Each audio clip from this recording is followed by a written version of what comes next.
उम्र भर अगर ख्याली भूतों से मैं न डरता, उम्र भर अगर ख्याली भूतों से मैं न डरता, खुदा मैं क्या जोर से जीता, खुदा मैं क्या चैन से मरता। राहत इंदौरी साहब का एक शेर है कि अंदर का जहर चूम लिया, धुल के आ गए। अंदर का जहर चूम लिया, धुल के आ गए। कितने शरीफ लोग थे, सब खुल के आ गए। तो उस जनता को जिसे लग रहा था कि वो आम जनता के मुद्दे उठा रहा है, तुम्हारी बातें कर रहा है, अपनी बातें कर रहा है, शायद उस जनता को समझ आ गया होगा कि दरअसल वो तुम्हारे मुद्दे नहीं उठा रहा था, वो अपनी प्रोफाइल बना रहा था जिससे कि अच्छी डील मिल सके। नमस्कार, मेरा नाम शैलेश है और आज इसी चीज पे बात करते हैं। जैसा पिछले वीडियो में बात हुई थी कि अब राघव क्या करेंगे, आगे अब उनका क्या प्लान होगा और क्या करेंगे, तो अब तो दिख ही गया होगा कि वो क्या कर रहे हैं और क्या करने वाले थे। उनकी टीम ने क्या एग्जिट प्लान बनाया था। बहुत से वॉलंटियर, दोस्त और रिलेटिव का फोन आ रहा है, मैसेज आ रहा है, पूछ रहे हैं कि इतने सारे सांसद क्यों चले गए, आखिर क्या हुआ। तो आज की कैमरे और हर तरफ कैमरे और सोशल मीडिया की दुनिया में कुछ भी किसी से छुपा हुआ नहीं है, सब कुछ एकदम खुला खेल है। और इसका बहुत ही सिंपल सा जवाब है कि डर सबको लगता है, गला सबका सूखता है।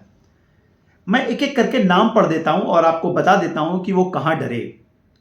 अशोक मित्तल, आपको याद होगा कुछ दिन पहले उनके घर में सीबीआई और ईडी की रेड हुई और अशोक मित्तल जी वही हैं जिनकी लवली प्रोफेशनल यूनिवर्सिटी है और 10 दिन बाद उन्होंने भाजपा ज्वाइन कर ली है।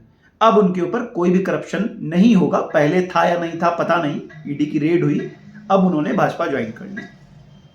राघव चड्ढा, 2-2.5 साल पहले टीवी पे एक न्यूज फ्लैश हुई कि जल बोर्ड के मामले में राघव चड्ढा के ऊपर कार्यवाही की जाएगी और शराब घोटाले में भी राघव चड्ढा का नाम चार्जशीट में डाला गया। राघव चड्ढा वहां पे डरे और डर के लंदन भाग गए और एकदम गायब रहे। वहां पे उनसे बीजेपी से डील हुई कि नरेंद्र मोदी, अमित शाह और बीजेपी का नाम वो कहीं भी नहीं लेंगे। उसके बाद आप देख लीजिएगा, उन्होंने कहीं पे भी इन लोगों के खिलाफ कुछ भी नहीं बोला है।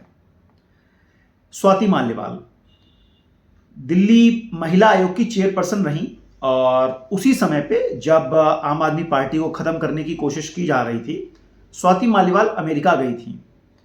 वहां पे उनको ये बात डराई गई कि ये बात बताई गई और डराया गया कि इनके ऊपर कार्यवाही की जाएगी। जो भी इन्होंने 6 साल महिला आयोग में जिस तरीके से इन्होंने अपना काम किया, लोगों को हायर किया, किस तरीके से अपने काम किए, उस पर इनके ऊपर कार्यवाही की जाएगी। इनको वहां पे डराया गया। राजेंद्र गुप्ता, ट्राइडेंट एम्बेसी जो बिल्डर है उसके मालिक हैं वो। आप समझ सकते हैं कि अगर ईडीआई या सीबीआई उनके घर पे आ जाए तो उनके बिजनेस का क्या किया जाएगा। हरभजन सिंह, वैसे तो हरभजन सिंह और गौतम गंभीर जैसे लोग लोकसभा और राज्यसभा में सिर्फ लोगों, जनता के पैसे खराब करने के लिए आते हैं। इनका कोई इंटरेस्ट इन चीजों में नहीं होता, ये सिर्फ पैसे खराब करने आते हैं। कुछ दिन पहले इन्होंने कल ही हरभजन सिंह ने बोला कि इन्होंने आम आदमी पार्टी इसलिए छोड़ी, अरविंद केजरीवाल इन्हें राम मंदिर नहीं जाने दे रहे थे। जबकि अरविंद केजरीवाल खुद राम मंदिर होके आए हैं, तो इनको कौन मना कर रहा था? और अगर मना कर रहा था तो उसी समय छोड़ देते, इस समय क्यों छोड़ा? तो सबको पता है कि इन सब लोग डर की वजह से इन सब ने आम आदमी पार्टी छोड़ के और भारतीय जनता पार्टी ज्वाइन कर ली। जो मैंने लाइन पढ़ी थी कि डर सबको लगता है, गला सबका सूखता है, वो एक माउंटेन ड्यू एक कोल्ड ड्रिंक है जिसकी आगे की लाइन है, डर के आगे जीत है। 3 महीने, 6 महीने, 1 साल, 2 साल जेल ना जाना पड़े, इसके डर की वजह से इन सभी लोगों ने भारतीय जनता पार्टी ज्वाइन कर ली।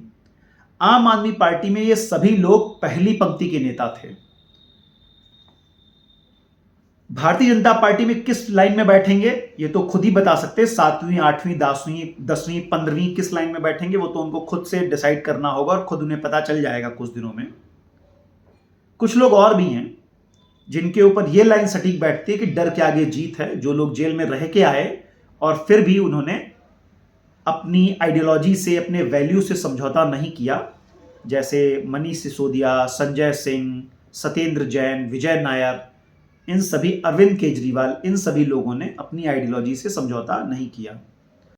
ये सभी राज्यसभा सांसद, अगर जिन्होंने डर की वजह से भारतीय जनता पार्टी ज्वाइन कर ली है, इन सभी के ऊपर अम्बरीश वर्मा जी का एक शेर है जो मुझे याद आता है, उम्र भर अगर ख्याली भूतों से मैं न डरता, उम्र भर अगर ख्याली भूतों से मैं न डरता, खुदा मैं क्या जोर से जीता, खुदा मैं क्या चैन से मरता।